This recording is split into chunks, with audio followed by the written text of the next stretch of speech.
al diputado Daniel Arroyo, al doctor Francisco Álvarez, al economista Hernán Lecher, para poder hablar de este tema que realmente fue el tema disparador de la semana, de qué fue lo que pasó con esta movilidad nueva, Daniel.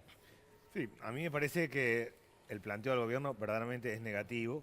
Hasta acá, 2 veces al año se aumentan las jubilaciones, las pensiones y la asignación universal por hijo en base a 2 coeficientes: lo tributario, lo que recauda el Estado, y cuánto suben los salarios. Eso ha dado subas que han llevado el mínimo a 7.200 pesos para los jubilados y a 1.700 pesos para la asignación universal por hijo.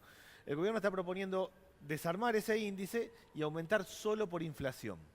En realidad lo que está haciendo es un ahorro de cerca de 100.000 millones de pesos, pero más allá del ahorro que está haciendo, lo que está en la práctica sucediendo es que a los jubilados les va a alcanzar menos la plata, va a aumentar igual que la inflación, se le van a quedar cada vez más alejados de la posibilidad de un consumo básico. La canasta básica de un jubilado no es la inflación común, sino que además tiene medicamentos que suelen ser más caros. De modo tal que a mí me parece que ese no es una buena idea, el gobierno debería revisarla. Si se aprueba este esquema de movilidad, objetivamente vamos a ir a un empeoramiento de los ingresos de los jubilados. Ahora, vos fíjate qué interesante lo que decís, ¿no? Porque entre medio de toda esta discusión están los jubilados que cobran 7.246 pesos. Imagínense ustedes cuánto sale el alquiler de un departamento, un PH, el más chiquito que sea, y después con el resto tienen que vivir. Entonces, más luz, gas y todos los aumentos que ha tenido. Es imposible, para el que alquila absolutamente imposible, porque tiene una estructura de costos fijos muy altos, una inflación que va... La idea del gobierno es aumentar trimestralmente de acuerdo a la inflación, va a terminar aumentando 1,5, 2, 2,5 cada trimestre. Realmente no es una buena idea. Agregándole que son el sector que mejor paga los impuestos. O sea, el 1 cobran y el 1 pagan sus impuestos. O sea que el 3 ya se quedaron sin dinero. sí, Es aparte... medio como... Yo le agregaría a todo esto una cuestión que tiene que ver con el sentido común, me parece. Y que nos estamos olvidando de que nosotros vamos a llegar a esa edad. Todos nosotros vamos a llegar a esa edad y me parece que no nos podemos olvidar de eso. Desde antaño se los viene castigando a los jubilados y me parece que deberíamos tener una política que los proteja y que los lleve adelante y que los, los equipare, por lo menos con sueldos que les alcance para lo mínimo. Sí, también es importante destacar cuál es la canasta de los jubilados, ¿no? La canasta de los jubilados son 16.000 pesos, porque pareciera que los jubilados tienen que solamente comer, y no tienen que solamente comer. Un jubilado tiene que hacer una vida social, tiene que poder ir a un teatro, tiene que poder ir a un cine, tiene que poder irse de vacaciones. Es muy nefasto, muy feo pensar que solamente un jubilado te decimos, che, tiene que llegar a fin de mes. No, no tiene que llegar a fin de mes. Un jubilado tiene que vivir con dignidad. Hernán. No, una cosa que me parece central en línea con lo que vos mencionabas recién. A ver, la modificación esta que decía recién Daniel, de reemplazar el índice de movilidad por el IPC, implica considerar que la jubilación tal como está bien. Porque nunca vas a recuperar poder adquisitivo, ni vas a poder comprar un poquitito más de lo que comprabas antes. Esto es lo que básicamente se reemplazaría. Con una cosa que es aún, diría, un agravante. En realidad, ¿el IPC es representativo del consumo de los jubilados? A ver, si los jubilados en general gastan más en medicamentos que el promedio de la sociedad. Pero, Hernán, ¿qué es el IPC? El IPC es el índice de precios al consumidor, es decir, la suma o la variación del conjunto de los precios de todos los productos, ese promedio es el IPC mensual.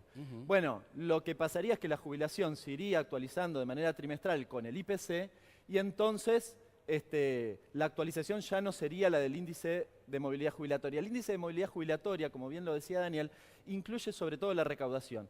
El año pasado, por ejemplo, los jubilados perdieron aproximadamente 6 puntos de poder adquisitivo. En lo que tenía que ver con la recaudación sucede algo parecido. El nivel de actividad cae mucho, entonces la recaudación respecto de la inflación cae, pero el índice de movilidad jubilatoria permite que eso se vaya recuperando en el tiempo.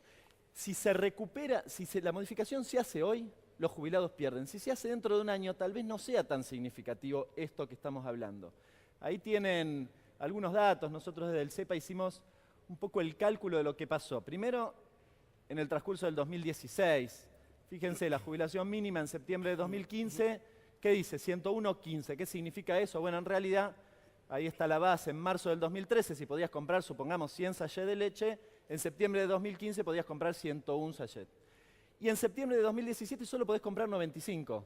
Si hacemos el calculito, la pérdida de poder adquisitivo supera el 6%. Si lo hacemos en términos de promedio, el cálculo es similar, nos da 5 puntos. Es decir, en el transcurso del 2016 los jubilados perdieron entre 5 y 6 puntos de poder adquisitivo seguro, considerando lo que recién mencionábamos, el índice de precios del consumidor. ¿Esto lo está perdiendo con la fórmula de movilidad o en el caso que sea ajustado por inflación? Esto ya lo perdió. Esto ya lo perdió. Esto ya lo perdió. Entonces tenemos que decir la ley de movilidad tampoco es buena. La ley de movilidad tiene una especie de atraso. Lo que estamos discutiendo es si parte de eso se puede recuperar o no se puede recuperar. Si se modifica por el IPC, no se puede recuperar esto.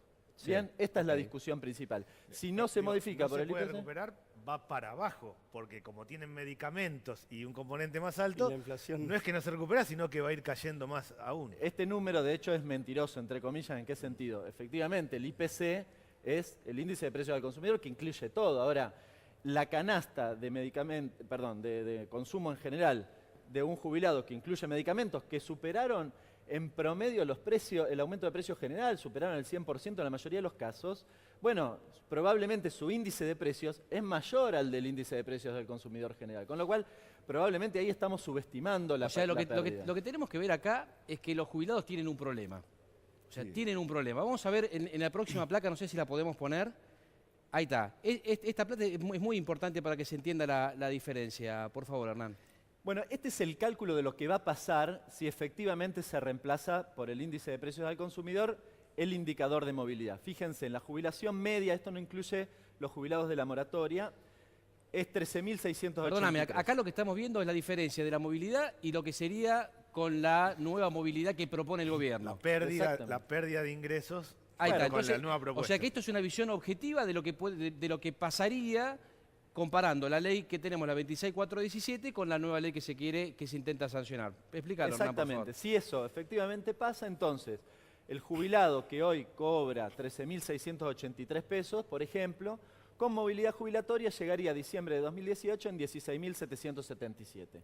Ahora, si se aplica con IPC, no llegaría a 16.700, sino a 15.296. Es decir, perdería casi 1.500 pesos en términos de jubilación media. Si hablas de la jubilación mínima, de 7.246 pesos, pasaría con IPC a 8.100 en lugar de casi 8.900. Casi 800 pesos de pérdida mensual, Pero naturalmente, ¿no?